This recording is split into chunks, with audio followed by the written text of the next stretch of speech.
Racism in the Greater Toronto and Hamilton area has been an ongoing issue in our government for longer than our residents are proud of. Our colorful metropolis still falls short in moderating social equity and justice in many regards.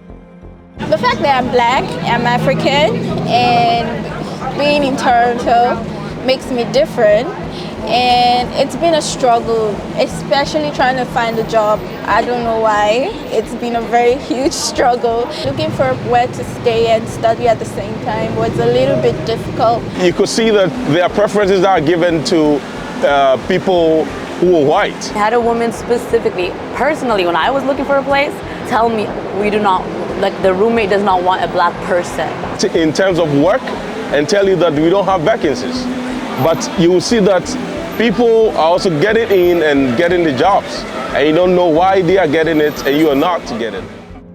As Canadians, issues of climate crisis boil under the surface of news broadcast and political agendas, especially when it comes to racialized communities, and more specifically, Black populations in the Greater Toronto and Hamilton area, also referred to as the GTHA. It's no longer just a matter of equality. It's a matter of justice. Climate justice requires our attention now more than ever, but what is climate justice exactly? Climate justice. I don't know too much about it, to be honest.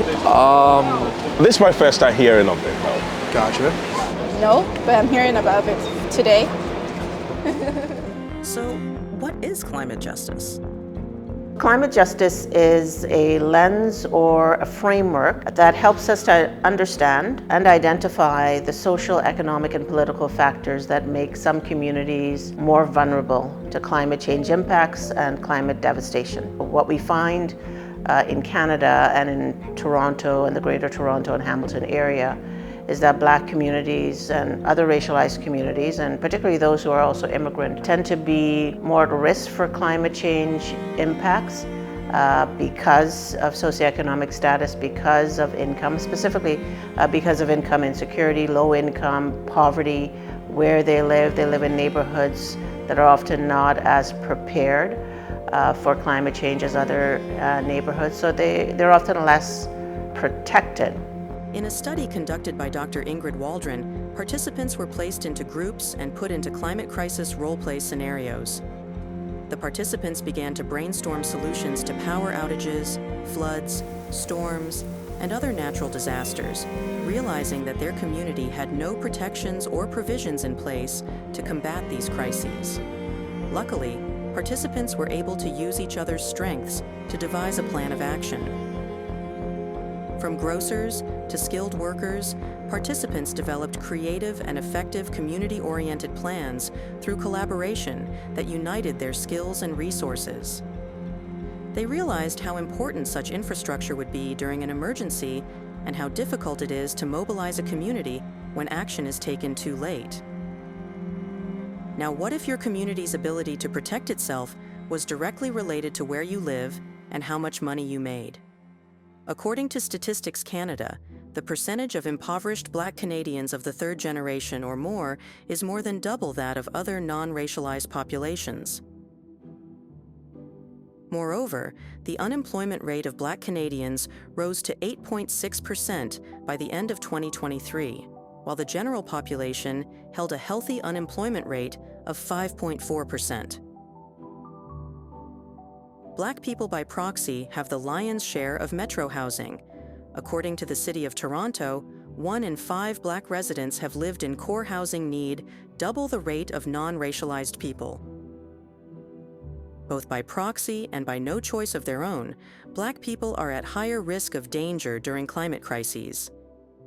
Clean air and clean running water, let alone access to heating and air conditioning, have been luxuries for certain GTHA residents.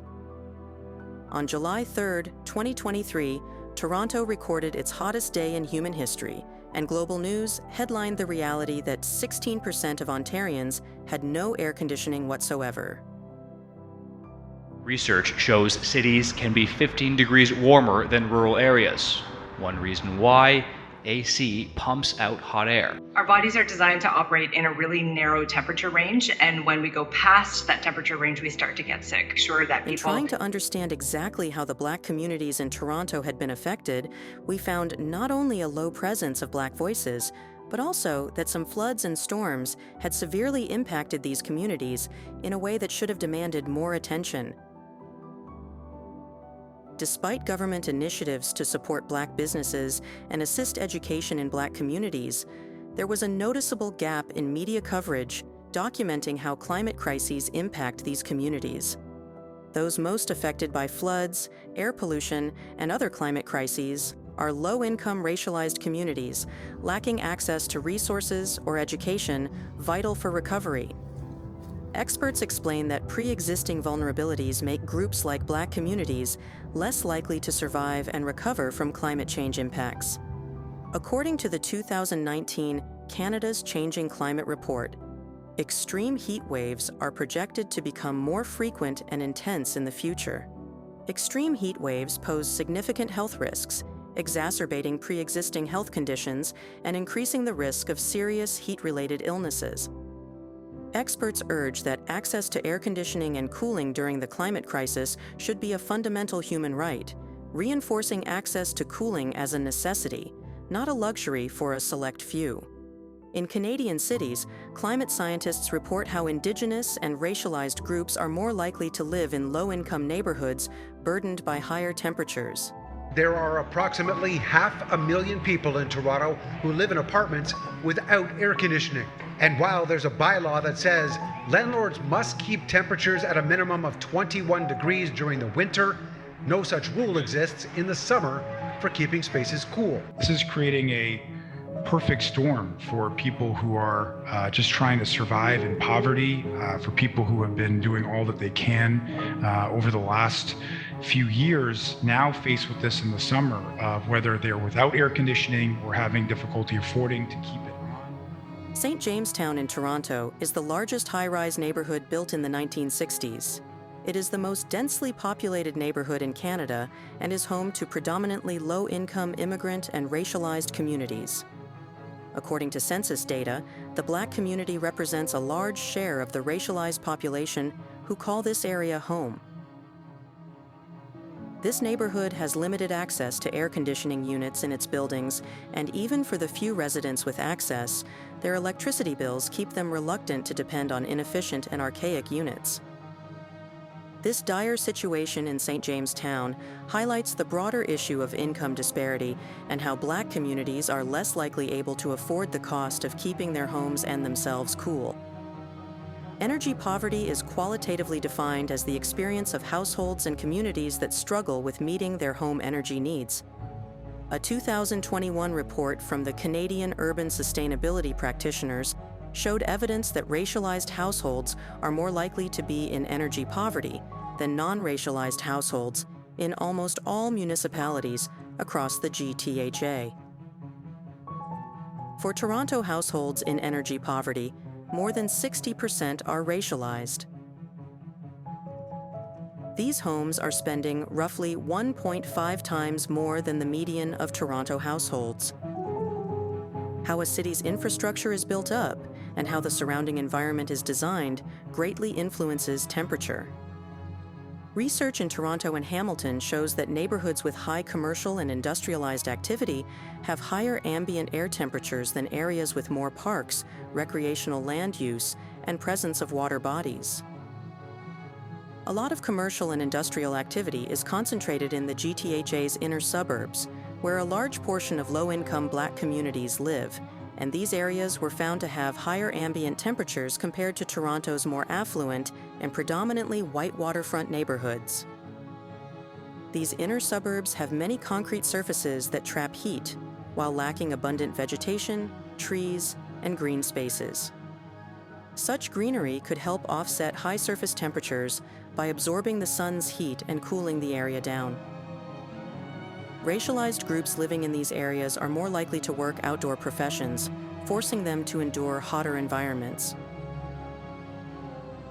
In Toronto, there is a marked disparity in who can benefit from cooling resources. as neighborhoods with high-income white residents have more trees and green canopy coverage compared to lower-income racialized neighborhoods. Now, what about the term climate justice? Have you heard of this term? It's not a term I'm familiar with. You have the Justice League and you have the Avengers. It's like climate justice, the next, right? So climate justice means that the people who are disadvantaged the most have the ability, the power, and the resources to access what they need to help them out in the best way forward. Climate justice, I've heard about it in several and diverse ways. And I think it's just talking about fairness. It's talking about equity. It's talking about a better representation of how this climate affects people. In almost every way, subtle and not, we're marginalized. Our voices are not heard. Our spaces are not respected. I mean, if you have money, you can leave, or you can make things better for yourself. If you don't have the economic means to do so, it's very hard to do so. They have a narrative of racism and oppression that they typically tend to run with, and that doesn't serve us. I don't know how else to put it at the moment, but we're here, we're all equal in the sense that we live in Toronto, but we don't all equally access the same things that we need in order to survive here in Toronto, right? There is a narrative now, for example, so we should all get on more transit and do those things. Well, that's fantastic if you live close to where you work, and if the access to transit, for example, is easy for you. When comparing affordable housing points to GTHA transit, it becomes clear that public transportation isn't as widely accessible to the communities that need it most. It was back on July 24th when a train car went off the tracks shortly after leaving Ellesmere Station. 44 passengers were on board, 5 had to be treated in hospital. The Toronto Transit Commission, or TTC, blamed loose bolts for the RT derailment. This lack of attention given to the RT repairs, despite community members voicing concerns for years, is unacceptable. In fact, the railway has been in operation 10 years beyond its intended lifespan. The RT was operating 10 years beyond its lifespan when the derailment happened. Our equipment is old because we are the oldest transit system.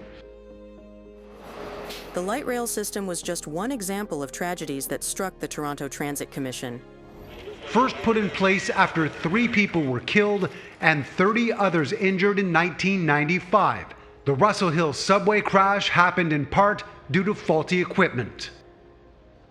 In places like Scarborough, the City of Toronto has yet to ensure racialized communities have access to reliable and safe transit. If you wanted to commute across town from the intersection of Kingston Road and Morningside to Jane and Finch, it would take you 26 minutes driving without traffic, but approximately 1 hour and 40 minutes by transit, without any traffic or weather-related interruptions. Meanwhile, subway systems throughout other metropolitan cities look like this. And this. And even this one, in a city inferior to the City of Toronto's population. I think we just gave to the Ontario government to support EV vehicles and charging stations, but there are folks who are living in their households who can't even get proper maintenance addressed to their water issues or to being able to recycle properly or to live an environmentally conscious life, or maybe they don't have access to food, so I think the focus is really not on what people need. It's more on what folks who have more means are able to do with their money and the availability of their resources. The government spent a whopping $15 million on EV chargers, but government spending and allocation tend to ignore the damaging effects of major corporate industrial ventures and present the illusion of climate assistance.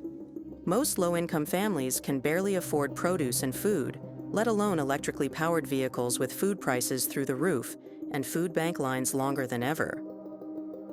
Moreover, gas-powered vehicles are often inaccessible to low-income and minority communities in the Greater Toronto and Hamilton area due to high costs, not to mention the amount of pollution densely populated highways and roads provoke. Low-income groups are more reliant on underfunded public transit systems. Climate-related issues, such as extreme weather, can further disrupt transit services, worsening the situation for those dependent on them, as well as those who don't. First time in history, Canada was the most polluted country in North America last year. That finding coming from the 2023 World Air Quality Report. Joseph Okime of McMaster University uses passive samplers in his research to assess exposure to various organic chemicals in the environment. In Hamilton, air pollution is a significant concern, particularly due to its industrial activities and transportation emissions. The city monitors air quality through the Hamilton Air Monitoring Network, which collects data to identify pollution sources and assess health impacts. Major pollutants include particulate matter, nitrogen oxides, and volatile organic compounds, all of which contribute to the familiar problem of inner-city smog. This smog poses respiratory issues, cardiovascular diseases, and exacerbates asthma. Of Hamilton Air. I moved into the area about 4 years ago, and I noticed that both my wife and myself, our breathing is not as free and clear. Air quality issues are nothing new in the Steel City, but a new study found unhealthy levels of one carcinogen in particular, benzoapyrene. Air pollution in Hamilton has risen to concerning heights. Hamilton is a manufacturing capital of the country, and while there have been initiatives to lower pollutants and make the air safer, GTHA residents remain unaware of the health implications of living in Hamilton's high-risk areas. According to CBC, breathing in the air in parts of Hamilton is like smoking a cigarette a day. In July of 2023, a 2-year study was published revealing shocking amounts of carcinogens in the air. Air quality challenges are a critical issue affecting Hamilton, leading to increased temperatures, more extreme weather events, changes in precipitation patterns, and smog. These changes can result in infrastructure damage, altered food and water supplies, and higher rates of disease. CBC goes on to highlight how too much of Hamilton's garbage goes to landfills. A lot of the GTHA residents are completely unaware of the garbage crisis and its repercussions. In low-income areas, we documented a lack of garbage and recycling separation systems. Addressing the waste management needs of the community is just the start. I literally just put the plastic and like the food separate, and I felt so good in myself. Only to see the janitor just lift the lid, took both of them, piled it into one, and took it out. So I'm like, what was all of this for? And then in another area, I was now looking. So I put it in, and then I noticed when I put the garbage in, the other section shaked. So I'm like, what's going on? I looked in and it was just connected. Yes, it was just one trash bag, but it was like in like a separate holes. I'm like, what are we doing here, guys? Come on. And I'm not sure if it's the government or the persons they hired, but somewhere along the line, somebody's messing up and somebody's overlooking something. So it's definitely not good. I can tell you that much. Plans to expand a 30-year-old private waste incinerator in Brampton along the Mississauga border underscore the deep health inequities tied to air pollution and the environmental injustice faced by Black communities.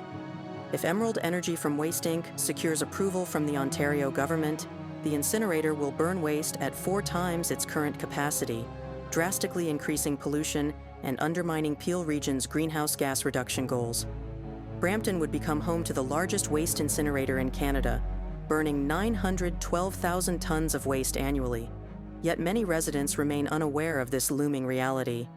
Brampton already struggles with severe industrial and transportation emissions, contributing to a degraded airshed. The incinerator is one of the city's largest emitters of nitrogen dioxide, a toxic pollutant that causes asthma and chronic lung disease.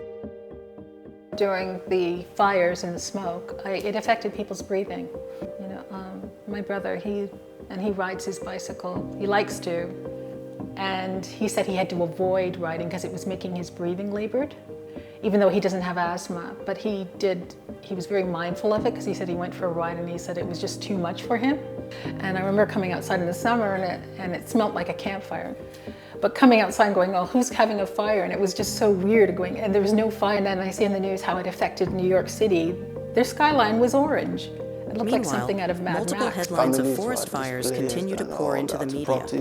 Public announcements of the fires are rarely preceded or followed by significant information surrounding the risks and dangers of breathing the polluted air throughout the GTHA and beyond. It is unlikely Canadians have forgotten about the summer of 2023, dubbed the Summer of Smoke, in which blazing wildfires raged across Canada's east and west coasts, causing insurmountable destruction. Smoke originating from these wildfires descended onto the city of Toronto, cloaking the city in a dense fog for several days in early June and continued to linger for over 2 weeks. Alarmingly, Environment Canada had to issue a special air quality index for 3 days straight in June to warn people that the smoke posed a moderate to high health risk. Health issues associated with poor air quality from wildfire smoke include an increased risk of shortness of breath, acute respiratory illnesses like asthma, cardiovascular diseases, pulmonary diseases like lung cancer, as well as various other cancers.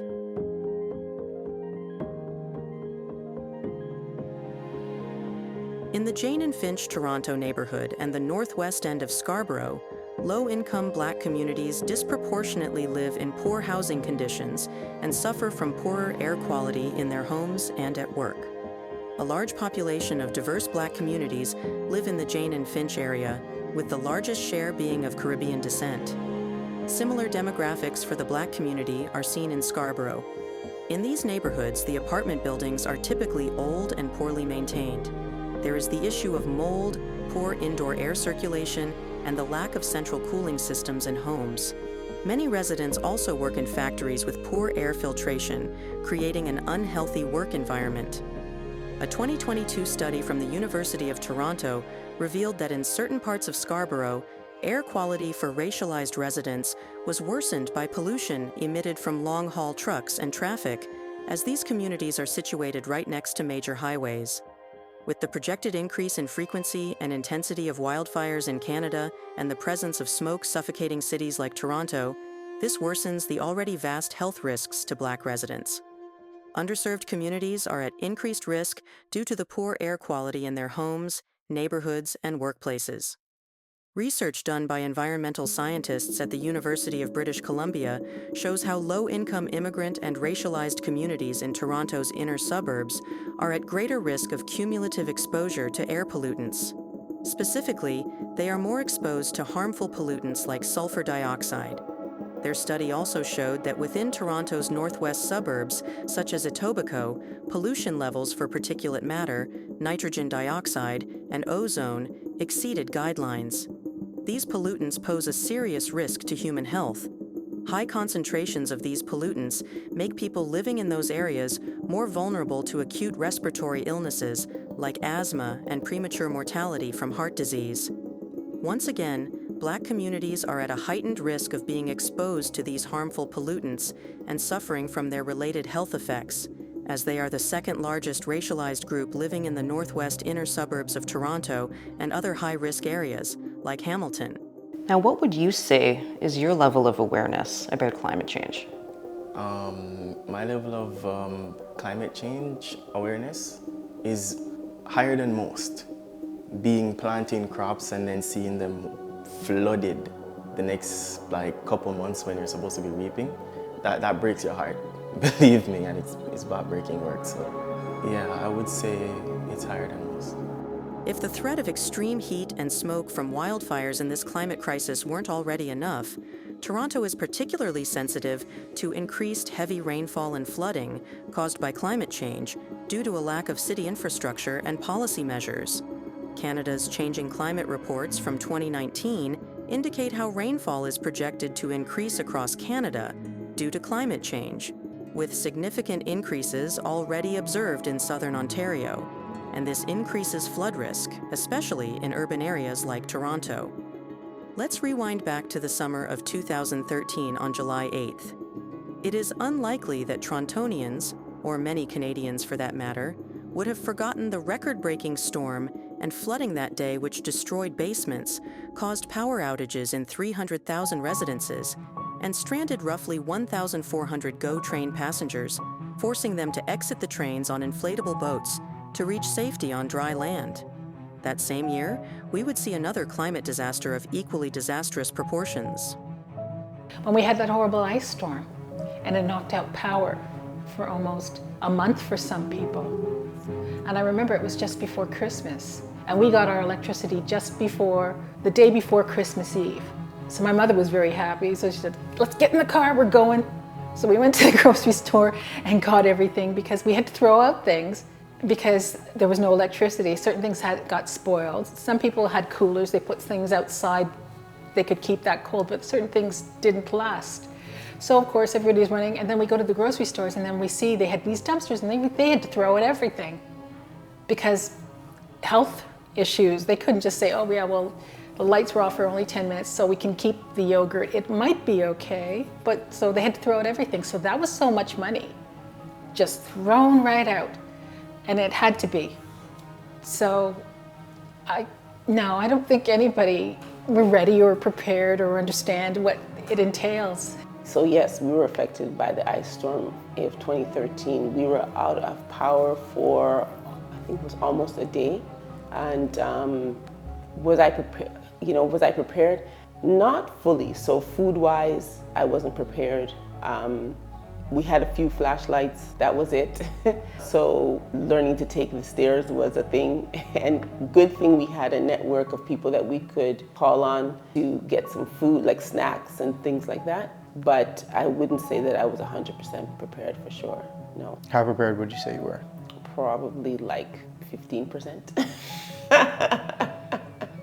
You know, I mean, the fact that we had a space, we didn't have heat, so we also did not have, we didn't have the power, so we only had light, from outside, and we had battery-operated flashlights, and I tried my best not to open the fridge too much, but that was it.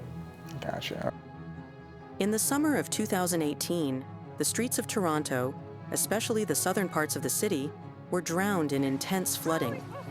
Locals posted to social media chilling images of people dragging themselves through waist-deep water, submerged streetcars, water crashing down the steps of Union Station, and water rushing through roadways. Alarmingly, during this August 7th night in 2018 near Black Creek, 2 men were trapped in a flooding elevator for 40 minutes, neck-deep in water. CBC News reports how the City of Toronto states flood mitigation and climate resiliency is a priority for the city as it has been expanding stormwater management programs. However, it seems that more affluent communities around the waterfront and the Don River have been given priority for these flood mitigation programs, as racialized residents like Black community members living in the Black Creek floodplain have had their flooding concerns disproportionately ignored by the city.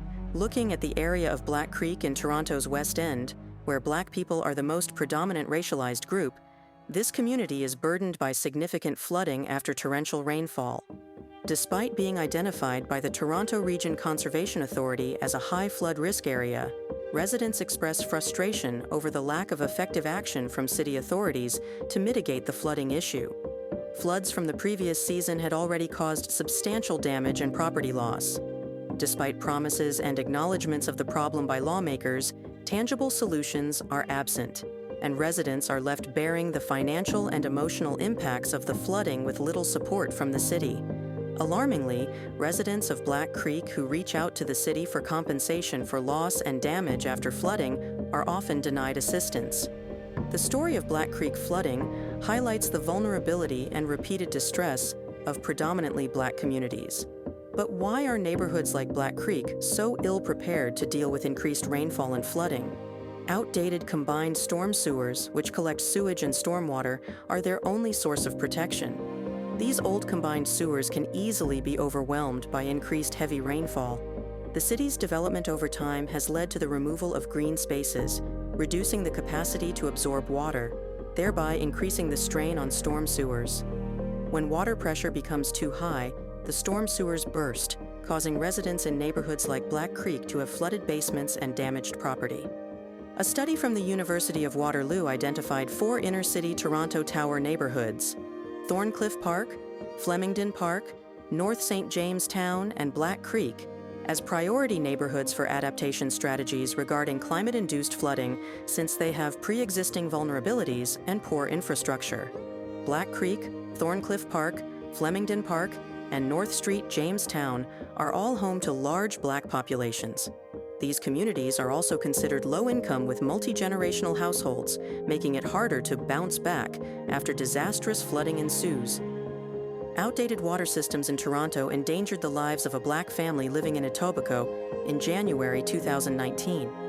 In the early morning, they woke up to their basement apartment being flooded overnight due to a broken water main, which happens frequently in certain places in Toronto during the winter months. The family was up to their knees in cold water and had to escape with their small children through a window to get to safety. Not only were their apartment, clothes, and furnishings damaged, but there was a grave risk of electrocution due to exposed electrical outlets and submerged appliances, as cited by the fire department. The family lamented the loss of important documents and belongings they cannot get back. It may be easy to readily think about how extreme weather changes, like more intense and frequent heat waves, storms, flooding, and wildfires, are related to climate change. But what if even the food on your table is susceptible to the impact of climate change? I have a garden. I've gardened for decades. 2 years ago, there was so much rain, and then there was no rain. So much rain for a month, no rain for a month. I think that that's a kind of thing that I'm experiencing and noticing, particularly because I garden. In 2021, Western Canada suffered significant crop shortfalls, with wheat stocks plummeting by 35%, canola by 14%, 1.3 million farm animals dying, and 80% of the shellfish supply perishing due to extreme heat waves, droughts, wildfires, rainfall, landslides, and flooding. Data from Statistics Canada shows how lack of access to food is already an issue in Canada, with food insecurity now reaching a record high in all 10 provinces. A recent report published by researchers from the University of Toronto revealed that the percentage of households with inadequate or insecure food access due to unaffordability rose from 15.9% in 2021 to 17.8% in 2022. It's already clear that farming land and green spaces are far and few between housing areas, which prevents locals from addressing food security, adding to the long list of climate justice problems that plague the Black community. Climate changes can be disastrous to the GTHA, and casualties occur like clockwork every year as people attempt to survive Canadian weather. Fickle weather in our province's capital reaches temperatures below -20 degrees Celsius. According to Environment and Climate Change Canada, as much as 123 centimeters of snowfall came down in Toronto in 2023. I was coming back from church. I took the bus instead of like Uber this time, and it was kind of late because it was like a concert. And I was just walking and I saw this man face down, like in the snow. And I'm like, "Sir, are you okay?" He was not responding at all. His skin was pale, so yeah, he's been there for like some time. I went as far as to like kind of nudge him, which maybe I shouldn't have done, but I'm nudging him to say, "Are you okay?" The best I could do is call the cops and hope for the best, but by the time they got there, he was already gone, and that wasn't even the first instance. So I think the government doesn't highlight it as much until it becomes a problem. So until somewhere floods, until there's a forest fire again, it's just shoved under the rug. So right now, I think the workshops are pretty much the best. Coming to the whole climate change event and seeing all the persons that were there as well, they were very informative in terms of how they gave you the information. It was very digestible for me and for my friend that was also there. She doesn't know about anything about climate change pretty much, so it was very digestible. I am prepared in case of emergency. In terms of anybody else, I am worried for them because Pretty much no one really talks about climate change. Mississauga, you don't hear it. You don't hear it. Maybe somebody that loves flowers will say, oh, the bees are dying or something of the sort. But I do not think they are prepared. Say, for instance, we get like the event that happened in Dubai. I think there would be a lot of people that would die. Toronto Public Health notes that there is no systematic data collection from police, hospitals, or paramedics when it comes to homeless hyperthermic casualties in Toronto, let alone data of homeless casualties related to climate change in general. The solution to a never-ending issue lies in both appealing to leadership and bringing awareness to GTHA residents about climate justice. Awareness of climate crises and climate justice will help mobilize the community. Through workshops, education, and government initiatives, we can make a difference. Climate change is one of the most pressing challenges of our times, with widespread impacts on ecosystems, economies, and communities all around the world.